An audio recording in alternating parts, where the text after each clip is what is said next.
We're going to go back to the East Coast now and to our colleagues in the STEM field. So I want to welcome Zachary Meyers. Zachary's a physics teacher at Woodrow Wilson High School in Washington, D.C. This is Zach's fifth curriculum that he's written in a national seminar. He's also the teacher representative for the Yale National Initiative for Teachers in the District of Columbia. His unit is How Should I Get to School? A life cycle assessment of DC's public transportation. And it was written in Jordan Peccia's 2020 seminar, Solving Environmental Problems Through Engineering. Zach, welcome. Good morning, everyone. So I'm just going to throw in chat like I normally do to get things rocking and rolling. I have a straw poll for you guys to go through while I get my screen set up so that we can transition beautifully. If you guys could fill that out in like 20 or 30 seconds, that'd be great. The question is, what's the most efficient way to get to work based on what you know?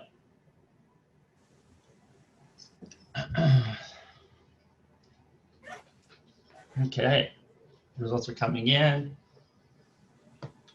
Thank you guys for participating. So it looks like we have a difference between car and bike are the two main front runners. Okay.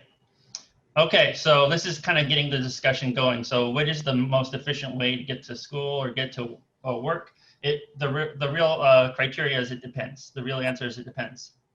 And so I designed this unit in the environmental engineering seminar this past summer to kind of get the kids thinking about what is the most efficient way to get to school. I live in an urban district and the school has about 2,000 kids that attend the high school that I work at. And they come in different modes of transportation, whether it is bus, whether it is train, Uber, electric scooter, bike. They come in masses and they all come from different parts of the city. And so I thought this would be a really interesting thing to talk about and to focus in on, and then through the lens of not only transportation, but through the lens of energy efficiency and how that's related to the technology. And so these are some of the things that I was focusing in on as far as my design of the unit and what I was looking for. So I wanted to approach a complex issue related to energy, and transportation in urban infrastructure is highly complicated with energy efficiency. I wanted to make sure it was relevant to all my students. So that was one of the things that I focused in on. Everyone gets to school in different ways, depending on where they're coming from the city. And I wanted to emphasize the importance of locality and making the decision and criteria of what's best for you, make it more personal. And then obviously apply the principles of conservation of energy with regards to how that can be applied to a piece of technology, especially with transportation. So the approach that I used was an LCA, and I hadn't heard of an LCA just through like basic literature. And when I dug deeper and when Jordan introduced it to class, I was a little bit taken aback because it was very complicated. But I thought it was a good system approach of handling complex issues. And so life cycle assessments were basically implemented in the 60s and 70s. And they started with companies and then further became government and municipality tools. And they have a 4-stage approach. It looks at the goal and scope of what the question is. And so obviously our goal and scope is how do we get to school? Inventory analysis is what factors are involved with the usage or product usage, and then the impact assessment and interpretation phase. So I'm not going to get into too much detail about these different aspects of the model because of time, but these are just the basic idea of the model. The thing to emphasize, it's a feedback. So you have a goal, scope, inventory analysis, impact, and the interpretation phase is a feedback where you're constantly reassessing the model, and you're constantly reassessing whether or not that question is specific and answerable.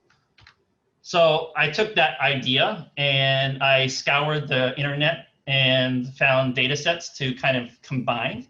And so I took the Metro Transit's data set on energy in DC. I went to DOT, Department of Energy, and then I also looked at academic research to compile data. And the question that I'm posing to the students are, what is the most energy efficient transportation method to get to school?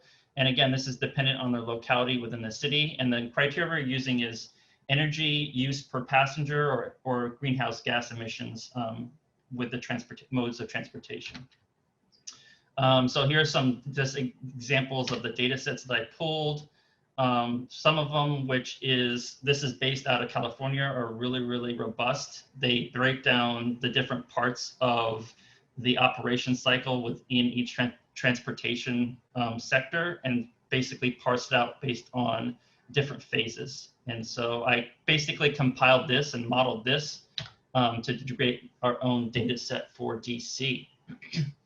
And then one of the things I wanted the students to do is develop models, because modeling is something that we do in science a lot, and then it's a thing that we refer to a lot in the standards. So modeling systems and applying systems. And so one of the things that we had to consider are what are the different modes of transportation that we could utilize. We have the transit bus, we have the metro rail, we have people's cars, Uber, electric scooters, and bike. Those are all accessible. Obviously, kids are not going to be able to model everything, so I was going to focus mostly on electric scooters and bikes, as they're relatively easy to break down into the components. And this would be like an example model from a student. So you have raw materials, you have manufacturing, those are all categories within the transportation cycle and how you make a scooter or a bike, and all of the materials needed to accommodate those phases of the life cycle. So you take all that model, and then this would be all the concatenated data set that I made for the kids, so they could go to a reference data table and see which one Metro bus or Metro was producing the most energy efficient or highly greenhouse gas emitter to make their assessment. So this is kind of where they're going to go. And this is a complex system. So the idea is for the students to take a deeper look and provide them a tool set to assess complex issues. And a simple question of how do I get to school can be further complicated by what criteria you're using to assess it.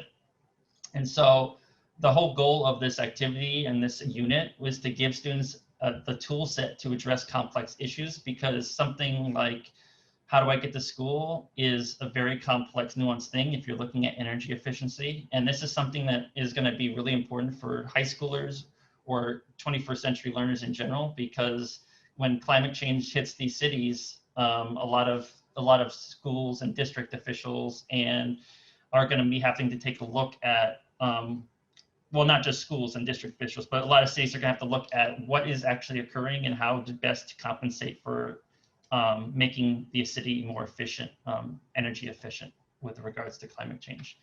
So that's a very fast and brief tour around what I'm doing and planning. I haven't implemented the unit yet because it's going to be taking place in November and in March again. So I'm looking forward to seeing how the kids fare with the project.